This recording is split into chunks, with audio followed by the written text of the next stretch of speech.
of the old capitals of Japan. It's in Kansai, near Kyoto. It's pretty famous for having temples, historical sites, but mostly for its deer. According to the legend of the Kasuga Shrine, the god Takamikazuchi, if I'm saying that right, arrived in Nara on a white deer to guard the capital city. Since then, deer have been regarded as the heavenly keepers, protecting the city as well as the country. Here's some footage of a morning in Nara, visiting the Todaiji Deer Park, feeding the deer, and getting attacked by the deer, amongst other things. Beautiful sun in the gloom of home, arranging each one of the chromosomes. 101,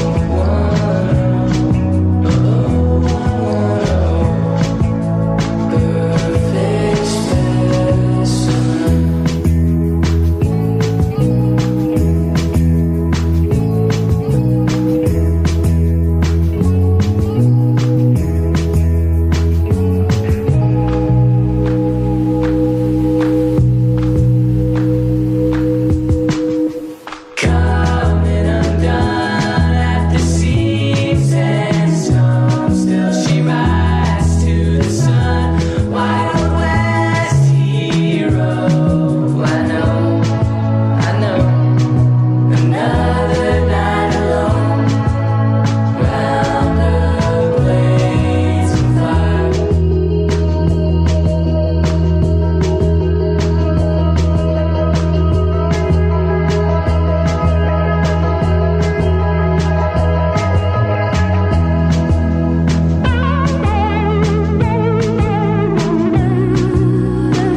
Life is real short.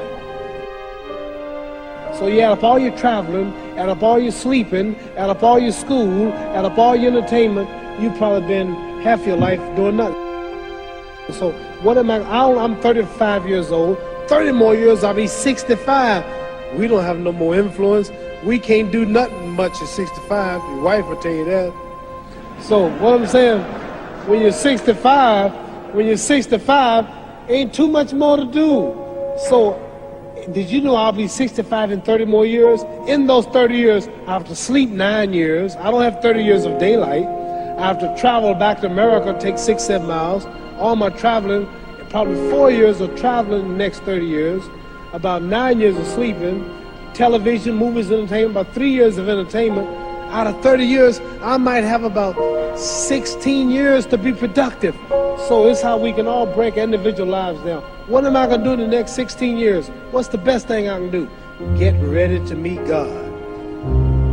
Owning real estate, going in business, teaching boxers, that won't get me to heaven. Do you remember when you turned 13, thinking to yourself, I'm finally a teenager? But back then, little did you know, teenage years are a roller coaster ride. Those next few years are years filled with stressful exams, complicated relationships, terrifying talks about your future, finding who your true friends are and finding yourself, genuinely everything. And for many, these years can be a true struggle.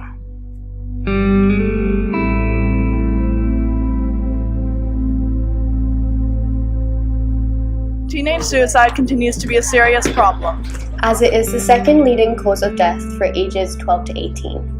More teenagers die from suicide rather than HIV, stroke, AIDS, cancer, and influenza combined. And for every suicide death, it's estimated that they make 100 to 200 suicide attempts.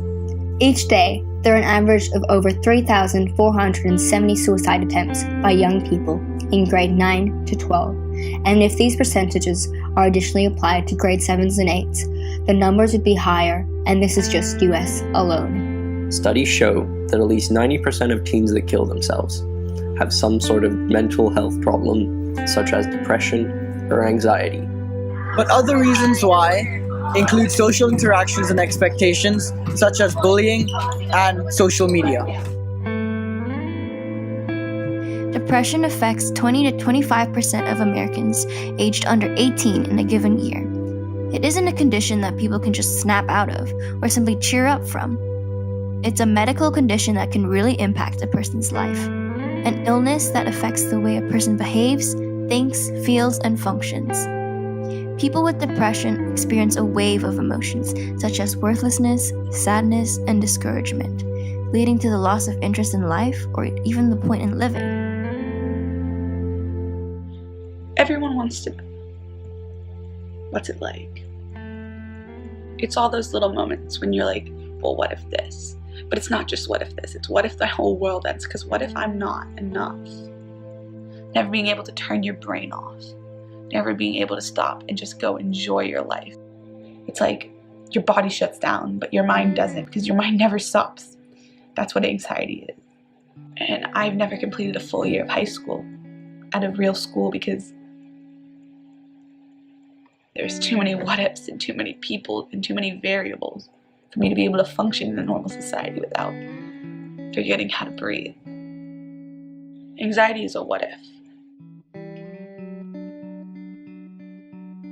Many teens have been bullied, and bullying is something that can actually cause both depression and anxiety. It can happen verbally, physically, or even online. It badly affects a person's emotional health and can damage someone both in the short term and in later life. Through several social media apps, we see glimpses of somebody else's edited life. Social media causes us to constantly compare ourselves to others, and this makes us judge ourselves because we start to point out every possible flaw. We start to let our happiness rely on likes or nice comments on our appearance. We begin to care way too much, and this lowers self-esteem. Many teens go through all of this on a daily basis. But whether it's you, yourself, going through these issues, or someone else, just know it can be avoided. There are many organizations around the world that help and educate teens about issues like these. And make sure cases of depression or anxiety are being recognized and diagnosed, as appropriate treatment plans will be able to be developed. Find help, whether it's counseling or talking to friends or family. Just talk to someone. They will listen. And lastly, and most importantly, focus on things that make you happy. What makes you happy? Or what are the things that you do to make you happy? It makes me most happy when I'm around friends and family. The feeling of swimming in a race. Playing the piano. I guess what makes me happy is trying to solve other problems besides my own, and by doing that, making other people happy, be it if it's making an app to solve a problem or helping someone find a wallet, just doing anything to make other lives easier. To all the teenagers out there, you're not alone. You were given this life because you were strong enough to live it.